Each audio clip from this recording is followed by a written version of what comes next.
Okay, here we go. We're learning Torah Daled, the second chelik of Likutey Moharan. And this is the second shir. Rabbeinu says about the Yom HaBikurim, the pasuk Bakrivchem mincha chadosh ol Hashem mishvoseichem mishvoseichem mikra kodesh elachem kol melech savoido lo sa'aseh. And the Rebbe says, I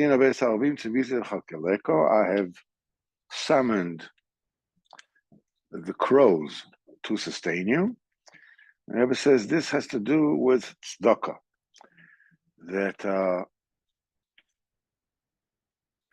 when a person starts the avodah of Tzedokah, the main avodah of Tzedokah, the Tzedokah, there are two things. There's the Tzedokah, and then there's avodah of Tzedokah. You know, the toil that you have to, and the tzedakah is whatever it is that you're giving. Whatever you're giving is Baruch Hashem. It's a mitzvah. It's fantastic. Baruch Hashem, kol tov. Avodah tzedakah means where you're pushing the boundaries. You feel like, you're very comfortable giving a shekel, but 2 shekels, not so comfortable with that. So avodah tzedakah is to give shekel, 2 shekels, whatever. Pushing the envelope, as it were. And if you feel like giving this person, and this person, doesn't come, whatever it is, you don't feel, doesn't have chen by you, for whatever reason. So you force yourself to give him. This is the avodah of tzedakah. Giving tzedakah is tzedakah no matter what. The avodah of tzedakah, where the tzedakah is already, besides that you're doing whatever it is the tzedakah is doing, the tzedakah is doing things which is constructing, spiritual structures, as we will learn, which are above just regular tzedakah. Tzedakah totally mavis. Tzedakah saves from death. No matter if it's coming easy to you or not coming to you, whatever. So he says that this Indian, the beginning of avodah tzedakah is very difficult. The very beginning of breaking and so last week we spoke at great length about this Indian, that avodas Hashem is always pushing the envelope in any way, whatever it is. What we spoke to Aleph, when the Rebbe says about the breaking of the taivas achila and taivas mammon of money and breaking the lust for for women. And the tikkunim, the Rebbe said over there that you should not despise anyone. These are all things that the avodah is when things come your way and you're going, what do you call, above and beyond the call of duty, as it were. You're pushing the envelope. The avodah is always there, when that thing that you don't like. It's, truth be told, that this is a rule of thumb to a lot of things in life. Usually the nature of all people, they give and they take. It's normal. The question is, are you giving in order to take? Or you take in order to give? You can say, well, what's the difference? What's a big deal? You're making a big. The answer is a huge deal. Because the essence of giving in order to take is the definition of tuma. This is what about, I mean, a person who is giving in order to take, Lamaisa, he's not interested in giving at all. He's interested in taking back. If he doesn't give, nobody's going to give him. So, but it's the giving is only a wherewithal in order to be able to take. That's the definition of tuma. Taking is tuma. When you come to think of all the different all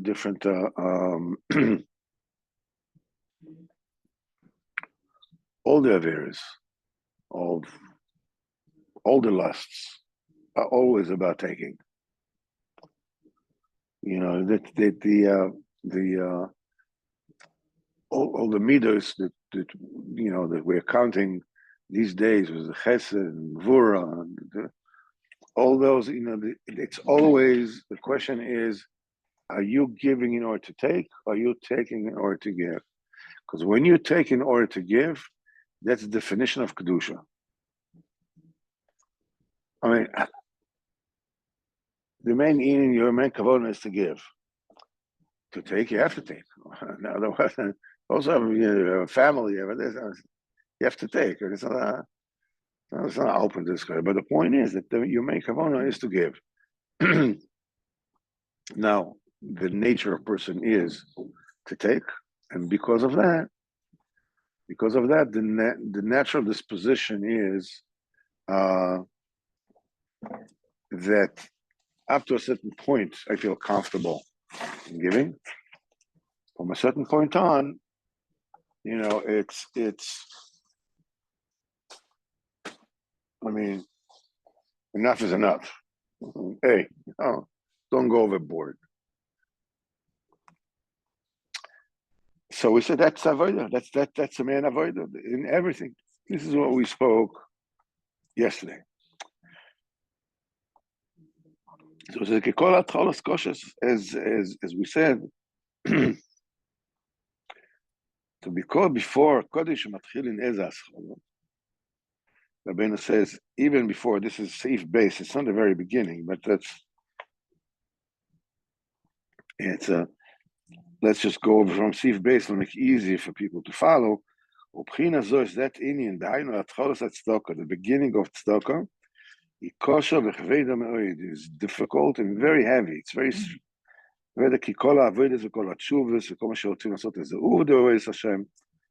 all the avodas and all the tshuva, whatever it is that you want to do in avodas Hashem, kama kolin shel oy v'avoy v'gnichos v'kama kfilos v'kama toyos, how many krechten and whining and oy and this and that.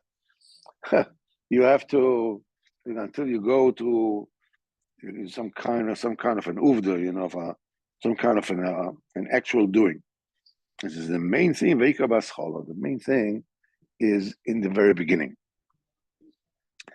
Then it's very difficult. As Chazal said, all the beginnings are difficult. We need voices and krechten. Before you start any kind of beginning. Says also afterwards, after the beginning, it still doesn't come easy. It's still difficult. Here, let me have one. With your issues, I'll also have one of this, if you don't mind. Even after the beginning, it's not easy. Because you need all kinds of toiling and movements and yonam and ishtadlus until you start to do some kind of uvda that will. Rabbeinu now says not that will just have any kind of metzias. Rabbeinu says a uvda that will have a hidur, that will have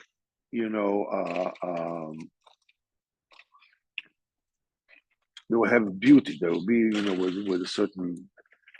The idea is not again not just to get it done, but to get it done in a manner that has a heater to it, has beauty to it, has splendor to it.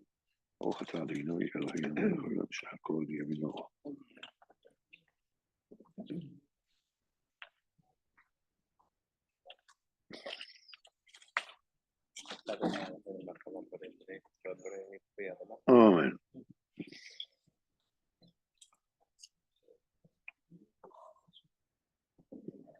So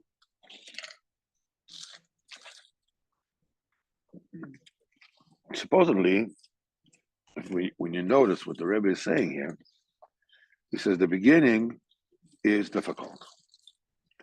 All the beginnings are difficult. How many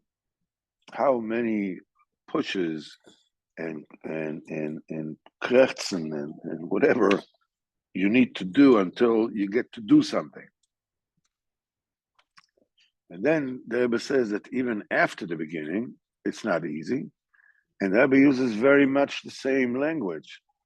How many krechten, how many this and this and pushing or whatever it is. If you look until you do an uvda and a siyah, a deed that now the Rebbe says that has a hidur, that has a splendor, has beauty to it. So, okay, we'll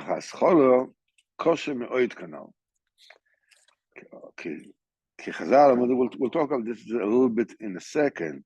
The main toldus of the tzaddikim, the main offsprings of the tzaddikim are masim tovim. So Rebbe tells us from Midrash von Chomer. So I tell you that nimtza שהמצווה המעשים טובים מכל עבודת השם הם בחינת הילודה. The mitzvahs and masim tovim are all the essence, the principle of giving birth. קודם ילודה כמה קולים וכמה חבולים וצירים יש לילדת קודם שמולדת הילודה. How many, voices and whatever it is that the woman is giving birth,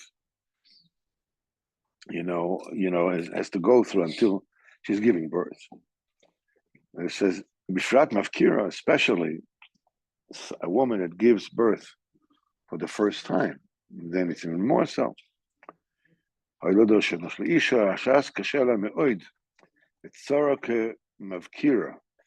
it says about the tzara of Nitzion is going to be so difficult that she will have to go through whatever it is that the woman who is giving birth for the first time has to go through in order to give birth. The very beginning is the hardest. So when you pay attention to what is being said here, in essence, there is the overall beginning where you're making the first step. You've never been there before. But then the Rebbe says that there is a beginning after the beginning. The beginning is to make an uvda, make a fact, do a deed, to accomplish a deed where you haven't been there before. But now, this is also after the beginning, it's also difficult because in a sense, it's a second beginning. There's one beginning where you're talking about going lahepech, for being one way to being totally the other way. But there's also another beginning where once you're already going in that direction, not just to do the deed, okay, now I'm started the good guys. Well, okay, just remain there, don't make any waves, don't wake up sleeping dogs, everything is fine. Just, go with the flow. Oh, over here we're talking about, it's not just that you want an uvda, you want to do an uvda that has beauty, that has hidur, that has a glow, has a shleimus to it. So in a sense, there's a beginning, there are new beginnings all the time. The idea is that not just, okay, I want to be one of the guys who do that. Okay, fine, that's beautiful. And that's the most difficult because your nature is totally the opposite. But now you also want to perfect it. You want to keep on going on that route to make it higher and higher and higher. So, and now the Rebbe says, it says, with Tzedokah, itomid as cholon. The Rebbe is here telling us something. The attribute of Tzedokah, that Tzedokah is always a beginning. Every single time that a person gives Tzedokah, it's a beginning. It's a new beginning. Hold on.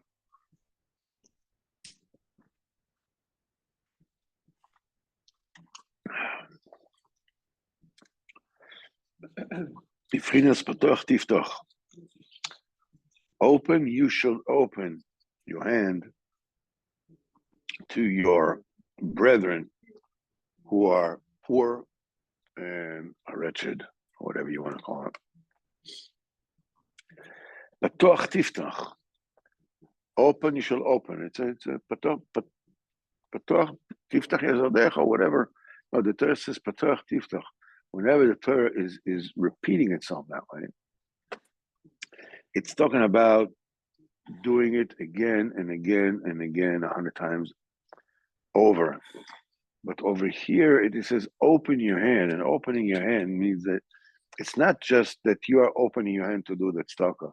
It tells you that tzedakah has the attribute of opening doors for you. You can see throughout the ages, the meaning of giving, whenever it is that you want to soften any kind of a position, you give. And Han Yosef Reim Rabim, a fortune will add a multitude of friends. Now, the thing is that again, over there also, there's an union of, giving in order to take, or take in order to give. What it is that you're giving for. So if Lemaisa you're giving in order to bribe someone, you're not really giving, are you? You're taking. That's not stuck. And it'll come a lot easier. You have a vested interest in it, right? You have an ulterior motive. But when you give in order to give, this is when difficulties arise. Whatever it is you take, you take in order to give, this is the thing that makes it difficult because it puts you on the side of the good guys. But Tzedokah has this attribute that it opens, patoch tiftach. It's always the opening. It opens and opens and opens and opens. And what it says, so shafilu sheyesh pesach v'ascholo, even though when there is an opening in the beginning, Tzedokah ipusachas yoysa v'yoysa. The Tzedokah opens more and more. And it widens the opening more and more. Every single thing in Avodas Hashem.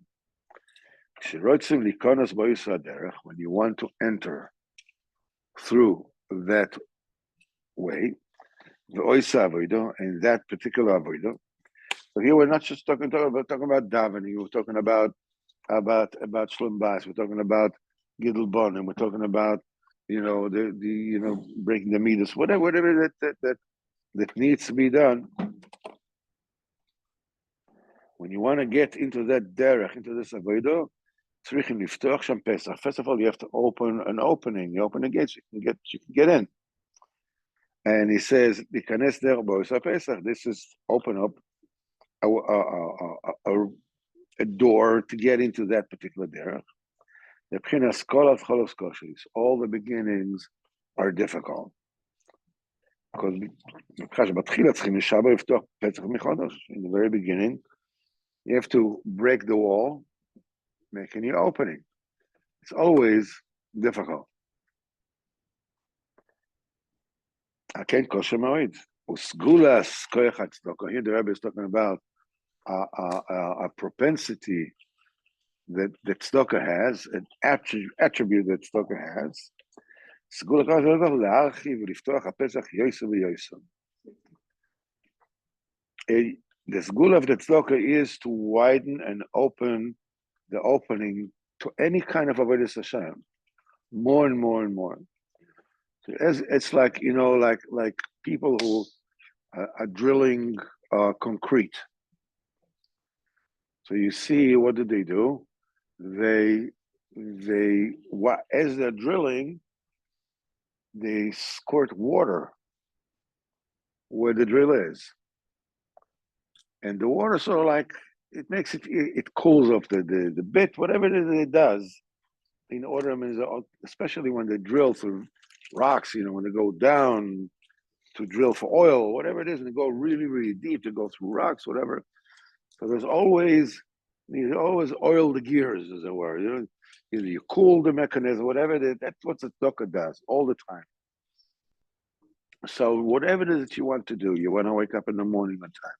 You want to daven b'koyach. You want to, be nice to your wife. You want to, whatever it is that you want to do, tzedakah helps that. Now, here we're not even talking about the avodah of tzedakah yet. We're talking about the use of the tzedakah as a lubricant, to make things easier. So over there, whatever it is, before you want to go to davening, you give some tzedakah before you daven. It's not yet the avodah of tzedakah; it's the avodah of davening. So the idea is when it says when the Rebbe was a small child, and they would give him his allowance, whatever it is that they would give him. So what the Rebbe would do, and he brings it down, as far as a mahalach for us to follow throughout our lives. He would take whatever it is that he was given, he would break it down to small change, and he would go and give tzedakah. And then it was like, okay, now I'm not going to give any more. And once he was able to be Mesiach Das, and he went to did it again. So like this, he gave ultimately the same amount, but he gave it multiple times. Each one is a mitzvah by itself. Each one opens up. It's another avodah of tzedakah. This is a lubricant that gets into before you're davening, to give all the time. Have small change in your pocket. I don't know how much is a pruta. A pruta is, what is a 20 agorot, 18 agorot? I'm not sure how much it is. Anybody know? 7 agorot? Around 7 agorot. So, can have a pocket full of 10 agorot, and you just keep on giving. Just keep on giving. As you're going through davening, just give. Going throughout the giving, and just give. What is that? Especially to give al opinion, just give. It oils the mechanism. It lubricates the whole thing. It opens up to Pesach. Because the tzedakah is the beginning of all beginnings. It's a thing that enables to begin every single beginning. It both opens and it widens all the openings. The gamba tzedakah, it's in the tzedakah itself, there's also a beginning. Meaning, when you start, first you begin to give tzedakah. I have summoned the crows to sustain you. This is what we said, that the person needs to break the tendency for tight-fistedness, for miserliness, or and to give. The beginning of the tzedakah is extremely difficult, because because there's a beginning of all beginnings.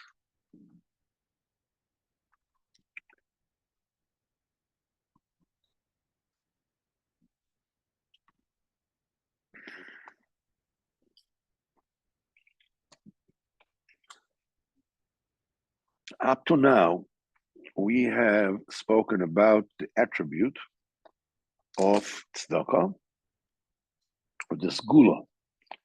The segula is a lubricant, an opener, an enabler. That's the thing that. But now we are going one step further in Siman Gimel. It says,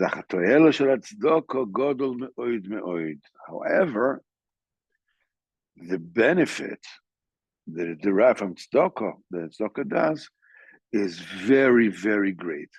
Tzedakah, tzedakah always helps. We already said, didn't we? Because no, now we are going to start learning another extremely powerful attribute that tzedakah has, which is beyond just opening the doorway to all the single services of Hashem. Tzedakah does even more than that. Now we're going to start learning what it is. And then it says as follows: Kitzarcha guf rabbi me'od. The basic needs of the corporeal existence of a person in this world are many and varied. Even somebody who really sticks to basics, just does what he absolutely must, nothing more, nothing less.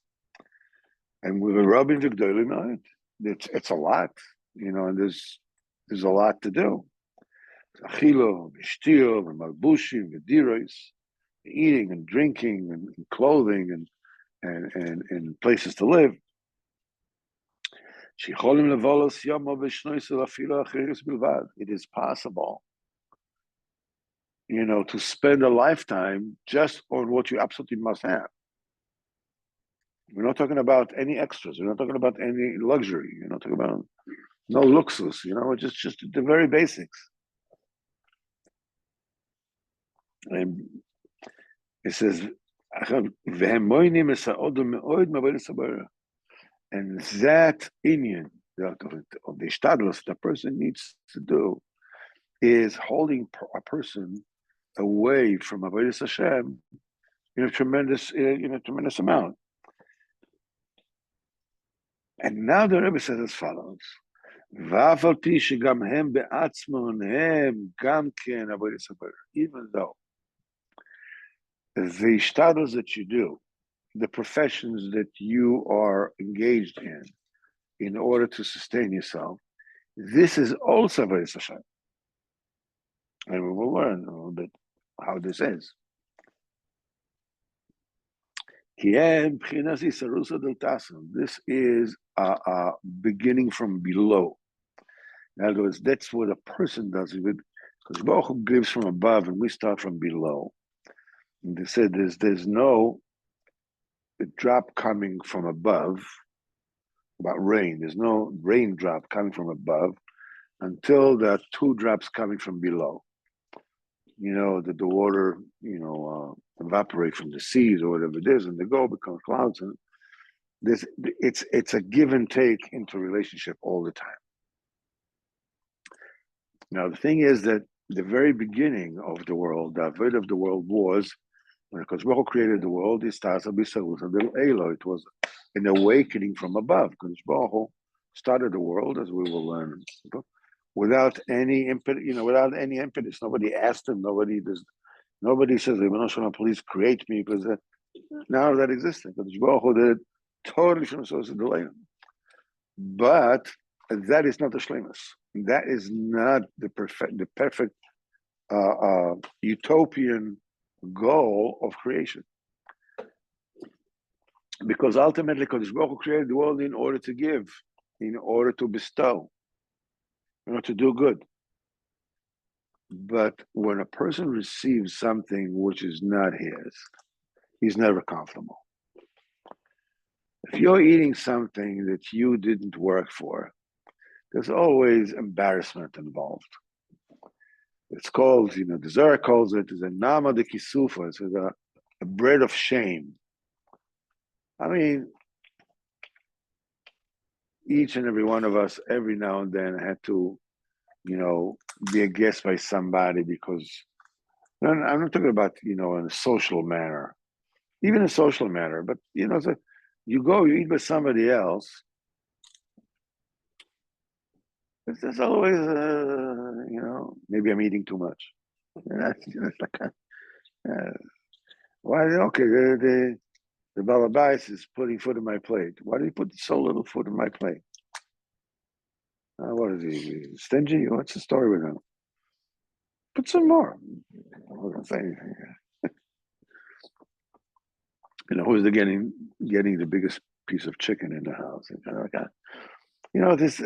Whenever it is that you eat something that belongs to others, unless, of course, this is something which is reciprocal. Sometimes it comes to you, sometimes you go to them. Whatever it is, it's a give and take. That it's like your own home, whatever it is. But whenever it is that you are receiving from somebody without paying for it, when you didn't earn it, there's always an amount of shame involved. Because Baruch Hu created the world, for us to do what we need to do.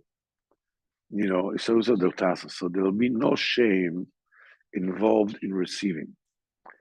And as we are going to learn, the avoider of working from below is a great principle, because God created the world for the world to operate like that. On Pesach, during the Seder, we got all the Shefa Eloki, all the lights, all the moichin, everything in the Seder, and it's all taken away. And the very first day of Pesach. And what starts? Starts Sfir Sa'imer. Sfir Sa'imer is where you are, acquiring by working from below. The Sfir Sa'imer. Every single day of the Omer, you are crafting a keli, a vessel, as we will learn, in order to be able to receive the Shefa of Kodesh Baruch Hu. Kodesh Baruch Hu can give without, you have a keli, you don't have a keli. Kodesh Baruch Hu can give you a keli, there's no problem. But the point is that the idea is that Kodesh Baruch Hu wanted us to create a keli. We will have part in the process of sustaining the world. It's not just sustaining ourselves, but it's also sustaining the world. When a person does ishtadlus, he's not just fixing himself, he's fixing the entire bria. Says avodas habara, chines is also diltazu. Ki beuvda dilsato, in the work, the asiyah, the deed that we do below, Yisrael, we are awakening different kind of bestowments from above in the supernal worlds, not just for ourselves, but we feed the malachim, we feed the galgalim, we feed all the organs.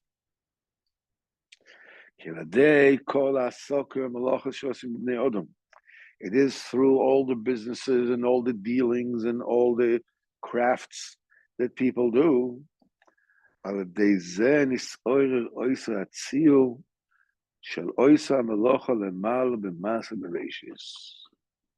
Opa, now we're talking about really, really high level. It says, because when HaKadosh Baruch Hu created, he crafted the world in massive bereshis. There were many different kind of avodas, many different kind of melacha that the Kadosh Baruch Hu did. And there were 39 of them. And connected that was the 39 melachas of the Mishkan. And from this we learn the 39 melachas that you're not allowed to do on Shabbos. And all the 39 melachas of the Mishkan, all the 39 melachas of Shabbos you're not supposed to do. All these things. And if Chas v'Chalila, a person is over and he's chayav malchus la'aleinu, then what he needs to do is lamatis smalkius, right? Is 39 klolas, 39 curses, 39 afflictions So the 39 is a very, very, and then you have the Lamatis Malachis, and it says because everything is beginning in the Ma'aser Bereshis, and when we do the Malacha over here, what it does, it excites the shoirish, the root of that Malacha in Ma'aser Bereshis. Ma'aser Bereshis is not something that happened and that's it. Once it's done, it's finished. Because the difference between the creation of the world and any kind of human creation is always creating something from nothing. I'm sorry, something from something. So when a person finishes doing whatever he does, when the deed is done, it is separated from the person who did it. You made a painting, okay? You finished the painting. Now the painting is out there. Once the artist dies, the painting really starts rising in price, if it's really good. But it has nothing to do with the person. If the person would be being connected, if the artist would be connected to the painting, when a person would die, the art would die with him, right? But it doesn't happen that way because a person is creating something from something. Because Baruch Hu creates the world all the time, something from nothing. No, it's a very good thing. Just a little bit for the.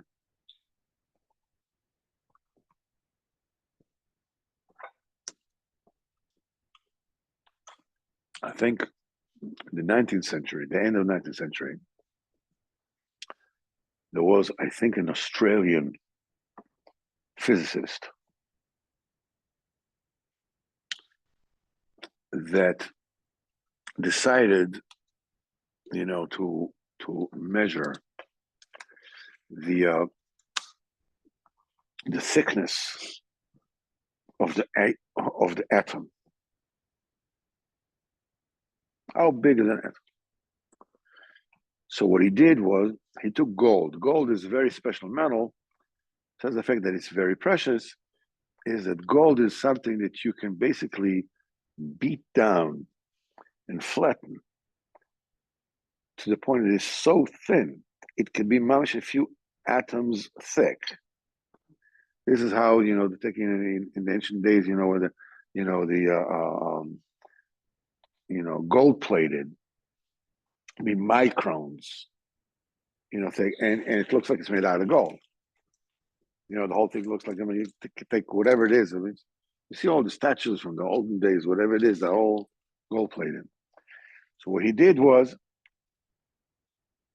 I remember what was he shot through it as an electron, whatever it is that he did, and he expected, that it will, some will go in, some will go, will go through, some will be reflected, whatever it is, and he'll be able to sort of like do his measurements, whatever it is that Chochmeh the Rebbe really talks derogatively about them over here.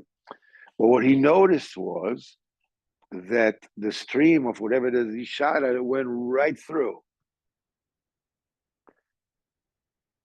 the atom. There's nothing there. It's totally empty. There's the nucleus of whatever it is, and there are the electrons which are surrounding it. And it's like putting a pea, single pea, in the middle of Madison Square Garden. And it's empty. The guy said that when he woke up in the morning, he was afraid to step down on the floor. He said, because there's nothing really there. What looks to us to be Gashmias and Mamosas and everything, there's nothing there. The atom is basically all, there's no substance. So how does think Kadosh Baruch Hu creates it all of the time, something from nothing. So Ma'aser Bereshis is something that exists all the time. HaKadosh Baruch Hu stops Chas v'Chalila Ma'aseh Bereshis at any given moment. It's like one of the reasons why we're using all the ashpos is something that comes from above, and whenever we're talking about the form, the content, the point, we call it the Kabbalistic word of lights. There's an or v'keli, there's a light in the vessel. There's always, why are we using the word light? Light, after all, is a physical, bria. He said, but light is the closest physical existence to a spiritual reality. One of the way is that when you have a flashlight and you shine onto something, if you shut off the flashlight, the light stops. It's not like the light keeps on going. Whatever light was already there, it'll stay there because you turn it off. Once you turn it off, the whole thing disappears. Because the primordial light, and therefore also the physical light, is totally united with its source. Turn off the source, the light is gone. Otherwise, you take a light, you turn it on, then you turn it off. Okay, the light is already staying, it's shining for something. It doesn't work that way. Everything else it does. If you put a wooden beam, you cut it off, it's still there, right? Anything that you make, anything physical that you make, but the light is the highest, or the least physical of all the physical existences, all the substances. That's why the light has this attribute of the Ruchni that is completely united with its source. You turn off the source, the light is gone. Ma'aseh Bereshis is that flashlight of the entire reality. And it has 39 melachos, Mishkan 39. It has the 28 koiches gvuros of Ma'aseh Bereshis. Is a koach masa v'gidla'omo is 28 koach of this, because the name Elokim appears in Ma'aseh Bereshis 28 times, and so forth and so on. Many details that have to do with Ma'aseh Bereshis.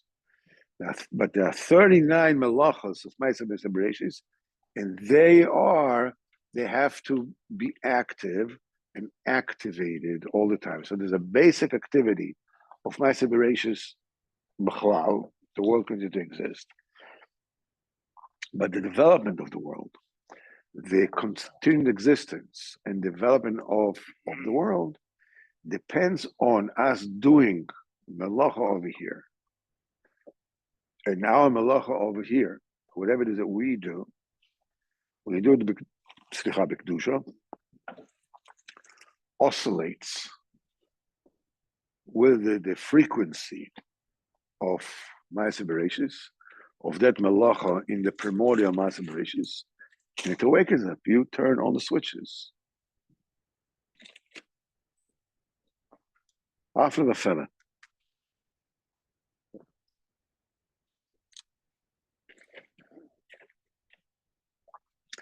They call Asokim HaMelach Shosim Bnei Odom Al Dei Ze Yisrael Tziyur Shelo Yisrael Melacha Lamala Ma'aseh Bereshis. ומביא חיוס ואורו לאויסו הציור של אויסו מלאכה של מעשה בראשית של המעלה. And it brings illumination, it excites it, and it brings godly light into Ma'aseh Bereshis of that particular melacha. These are the spiritual bechinos in the upper realms through which the world was created.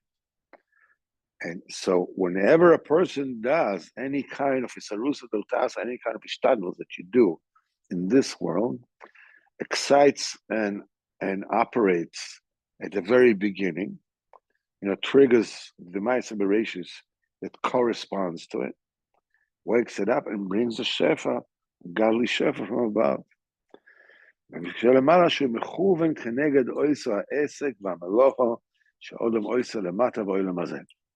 That corresponds to, it awakens whatever it is, asek or Ma'aseh Bereshis, it corresponds to the whatever asek that you're doing, the dealing that you're doing, the melacha that you're doing here in this world. The Rebbe says as follows: it is through the dealings and the malachos that you do. It forms this structure, this spiritual structure, this divine spiritual structure. It's called Mishkan. Because it is all the malachos, all the crafts and all the, the malachos that people do, klulim b'lamed tes malachos that you're not allowed to do on Shabbos. This is the lamed tes malachos of Mishkan. So with the totality of the 39 malachos that people do in this world, you are recreating all the time this metzius, which is called a Mishkan. It's a godly construction that pulls down the Shekhinah, the divine presence, into this world. This is what Chazal says. Avos, Chazal says, why it's called Avos Malacha? So he says, there's 39 Avos Malachas, the parent malachas, parent crafts. So Chazal says, Avos, why is it called Avos? Why is it called parents? Being you call them parents means that they're offspring, because there's no such thing as a parent without an offspring, right? A parent doesn't have offspring, he's not a parent, right?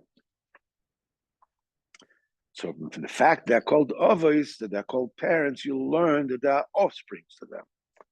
In other words, these are malachas that resemble these kind of malachas. They're basically variations of that particular malacha.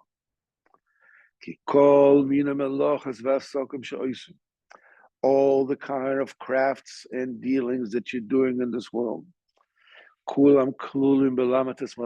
all included and are part and parcel in the lamates malachas shem avos. That's the parents. That's the main malachas. And the rest of them, when you cannot find where it comes from, these are the toilodas, these are the offsprings, the variations variations on a theme. So when you have a certain kind, if you cut a fruit on Shabbos, and there's koitzer, there's all kinds, there's koitzer, there's mechatech, so we're talking about because there was cutting things in Beis Hamikdash. There was what is a malacha of mechatech, of koitzer, whatever it is. So it comes to cutting the nails. Cutting is what is it for? What is it?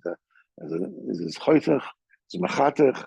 Or is it But nevertheless, each one is an offshoot of a specific malacha, parent malacha in the Mishkan. Alamatas malachas, and the 39 malachas in Keneged Malachas Mishkan.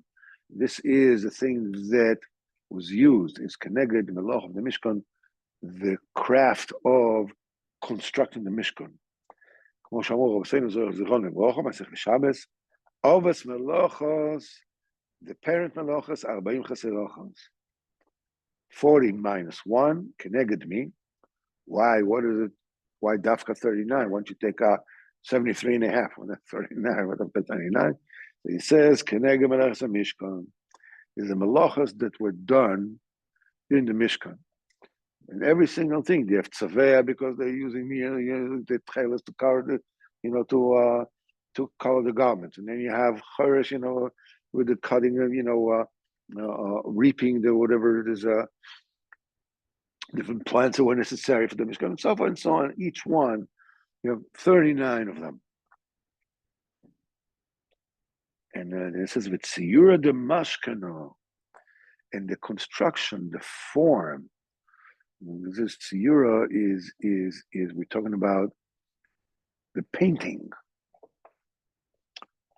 The painting, the of the Mashki Tziyura de Uvda Bereshis. The very picture of the Mishkan is like the very picture of Ma'aseh Bereshis, of the deed of creation. The Tziyur of the Mishkan is like the Tziyur of Ma'aseh Bereshis. In other words, the Mishkan and all the kalim that are in the Mishkan are totally connected and derivative of these exalted supernal bechinas, existences, realities. And these bechinas of the Mishkan they're parallel, one connected another. There's the very same way that there is a malacha of lighting fire, okay, of being mechatech, or whatever the malacha is, in Ma'aseh Bereishis, that is happening all the time. In Ormas Elyonim, there is a malacha that corresponds to the malacha in the Ma'aseh Bereishis. That's the reason why, when the Mishkan was built, the Shechina resided in it, because Melechas Mishkan is exactly, parallel to the malacha of Ma'aseh Bereishis. The Odom ha'oiseh malacha, and the person who does the malacha, v'tziyura de gufa k'tziyura de mashkana, he's doing the malacha. So the tzir, the description, the painting, of the body of the person corresponds to the tzir of the Mishkan. In other words, it is the limbs and the organs of the person are parallel to the lofty in Yonim Milyonim, in Ma'aseh Bereishis. It's parallel to the Mishkan. It's parallel to the Ma'aseh Bereishis. The fact that the person has a right hand and the left hand is connected to Chesed and Gvura. The person has a body is connected to Tiferet, and so forth and so on. And there was a sefer. I don't remember the name. In fact, I don't even know if I knew the name, but I heard about it.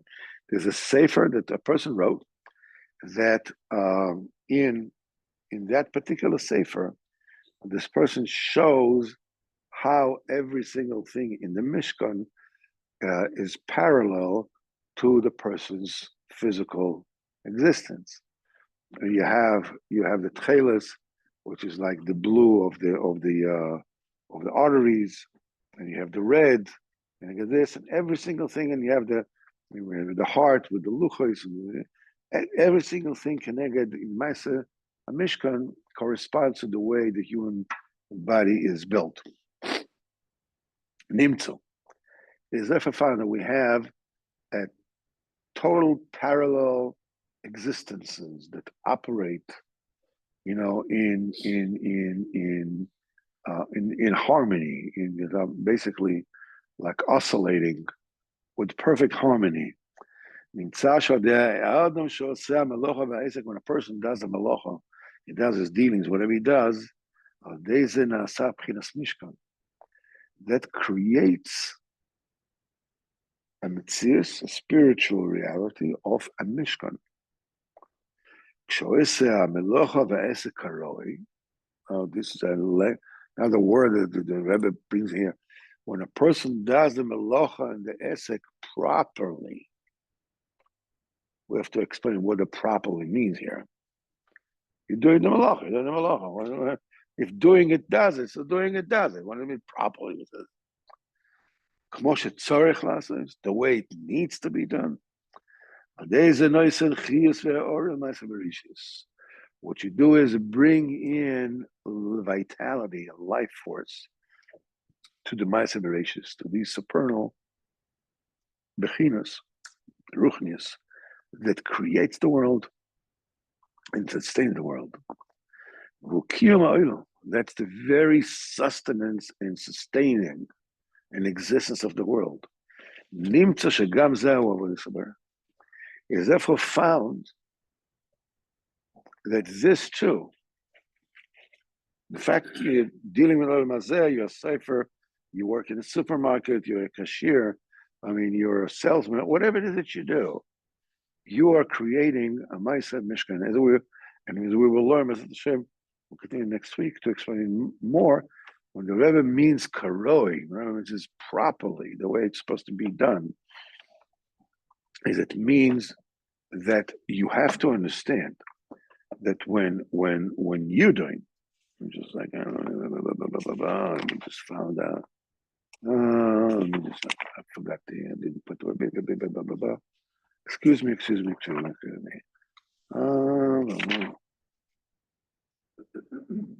Okay, here we go.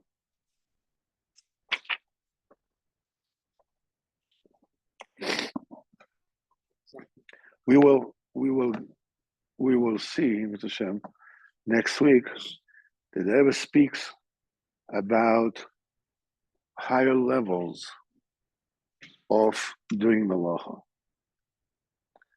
There is the level that we do melacha. Then there's a level when a person, and this depends on doing karo, it means that you know that you are doing the ishtadlus because you're supposed to do the ishtadlus. You're supposed to be ishtadlus. But nevertheless, you know you are not the one who is actually accomplishing it. You're doing whatever it is you need to put in because Baruch Hu wants the world to operate that way because that sustains my aspirations. But the melacha itself, don't think that you are the one who's giving you the parnasa.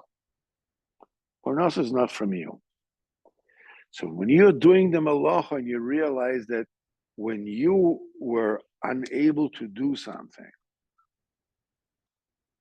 it's not that you were unable to do it. It means you didn't have the siyata d'shmaya to do it. If you did something and did not succeed, doesn't mean that you failed. It means you did not have the siyata d'shmaya to succeed. And when you are doing whatever you're doing, you say, listen, I'm doing what I need to do. And I'm putting in whatever I'm supposed to put into it, the way I'm supposed to do it. And you know that you are not the one who was responsible for this. The Rambam says,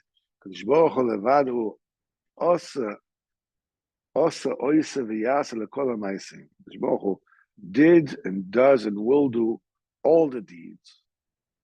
When you do whatever it is that you do in such a manner, then you are feeding the Ma'aseh Bereshis and you are sustaining in the existence of the world. So, doing Ishtanis is a very, very great thing, right? Well, Hashem will continue next week, with the great mystery of how you get higher and higher. It's such a great thing, Everybody should go out to do business, right? You know what I'm saying? Well, we'll talk about it with Hashem next week. So, without Hashem, with Pastor Shmini coming, tremendous with Hashem next week. There is Rosh Chodesh, right? It's Rosh Chodesh. Ben Azmanim starts. I'm sorry? Sunday night. Rosh Chodesh, then we have Ben Azmanim is over. It's over. Go back to learning. I'm busy, enough loafing around, starting getting down to business. Putting the nose of the grindstone, or grindstone. So we have a good Shabbos, at Hashem, and we will meet next week, at Hashem. And in Yis Hashem, Motzei Shabbos, I hope that we will do the Sipur about Shem Tov. It's about 9 o'clock. It's about 9 o'clock, right? What time Shabbos goes out is, what time Shabbos goes out? 7:04. Yeah, 7. 9 o'clock in Yis Hashem. Yeah, 9 o'clock. Anybody who's interested, we can put him to the list and you can go in. Tzedokah, Shabbos, call to Simcha Av and Gush Chodesh, Hashem. Bevadai.